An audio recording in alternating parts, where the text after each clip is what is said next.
I am the top professional player in the entire game. Next, I will single-handedly fight against a powerful army of over 1,000 players, all belonging to the same guild, the Lawbringers. They have completely controlled the entire server for months. I've been fighting against them continuously during the past few months, but this time is different. I finally acquired my most powerful weapon, the orbital strike cannon, which can be summoned at any coordinate on the server. This time, I will unleash my true strength. In this unstable SP server, I only have one life left, so it's time to have a final showdown with the Lawbringers. Although Eggbro and I prepared before crossing the portal, after arriving, I realized I had not only fallen into a trap, but my armor durability was also on the verge of breaking. Therefore, I had to eliminate a player to replenish my resources, but facing the harassment of multiple players, I never had time to put on my broken helmet properly. Even worse, hundreds of Lawbringer players had already started breaking in, so I had to quickly deal with these guys in front of me. At the same time, I noticed that the ancient guardian beneath me was causing mining fatigue, and the massive army outside was frantically digging, trying to rush in and kill me. After dealing with the immediate trouble, I decided to quickly leave the room, but limited by mining fatigue,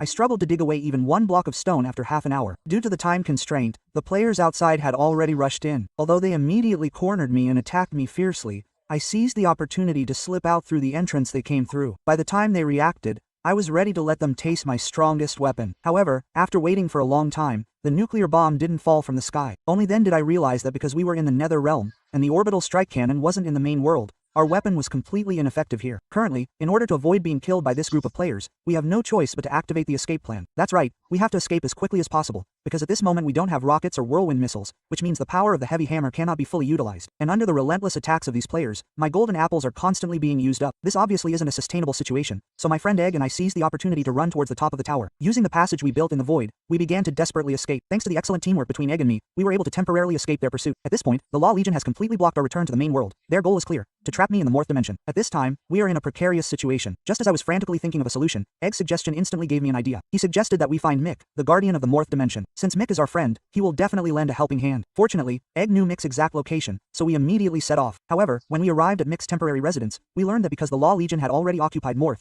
Mick himself was also in a state of exile. However, he still mentioned that he could help us because he had previously hidden a large amount of equipment and resources in a certain location. Subsequently, under Mick's guidance, we arrived at the edge of Morph Island. He told me that I only needed to fly in this direction, and then look for a pine tree with 9 branches. Finally, I needed to dig 13 blocks straight down and then 2 blocks north. This way, I could accurately find the hidden stash. So, taking the rocket that Mick gave me, I immediately launched it. During the flight, I constantly repeated the location information that Mick told me, fearing that I would forget the crucial steps. However, there were too many pine trees here, and it took a long time before I finally found the pine tree with 9 branches.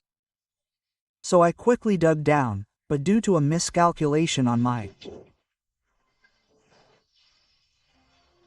part, at the last moment, I still managed to retrieve all the supplies. What surprised me was that this guy, Light, to prevent the supplies from being stolen, actually filled the entire island with ladders. The huge explosion almost crashed the computer. After quickly returning, we began to distribute the supplies. Although these supplies weren't enough for me to fight against 1,000 players, I knew that as long as they could support me in returning to the main world, that would be enough. But considering that Modi was now under strict blockade by the Law Enforcement Legion, we needed to plan carefully. So I had Egg Brother stay nearby to observe, waiting for me and Mick to clear a path to the portal before he came over. I was responsible for attracting the attention of the green players, while Light used the time to dig a tunnel to the portal. After everything was ready, I jumped down, and as I charged back into the crowd, Mick also began his actions. So now I had to find a way to buy him as much time as possible. Holding my heavy hammer, I was fearless in the face of hundreds of players surrounding me. I felt no remorse, only excitement from the battle. However, while I was adjusting my state, I unexpectedly found that Egg Brother had somehow infiltrated the group. So I told him to quickly go and meet up with Mick, because I didn't have time to protect him now, and there were also many exceptionally powerful players in the Law Enforcement Legion. Because I didn't have the orbital strike cannon yet, I gradually started to struggle. Fortunately, Mick sent good news at this time. He had cleared a path to the portal, so the 3 of us quickly met up. After learning the exact location of the passage, I let Mick and Egg Brother go first, while I covered their retreat. After narrowly escaping the enemy's pursuit, I quickly headed to the portal. Fortunately, after a close call, the 3 of us successfully returned to the main world spawn point using Ender Pearls. However, there were already hundreds of Law Enforcement Legion players at the spawn point. But I didn't intend to make this the site of the final battle, because I had promised Mick that I would go to the election site and personally kill Light, the leader of the Law Enforcement Legion. So, we started advancing rapidly along the highway in the server, but because the law-abiding players were being stubborn, I decided to let these guys experience the power of the railgun. Along with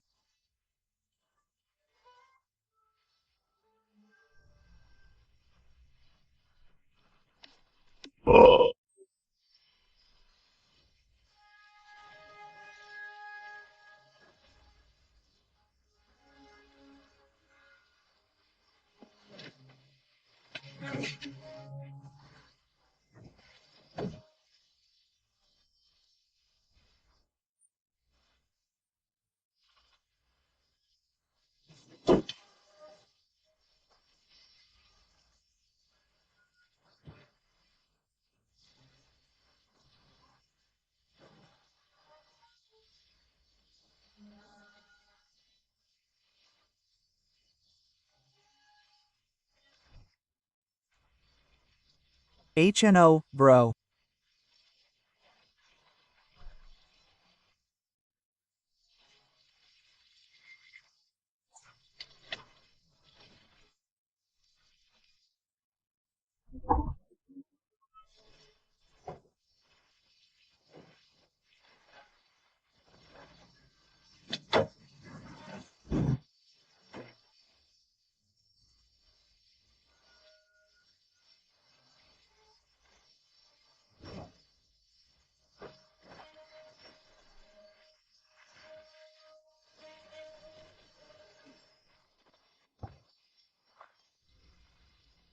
Oh my god, what even, bro, yeah.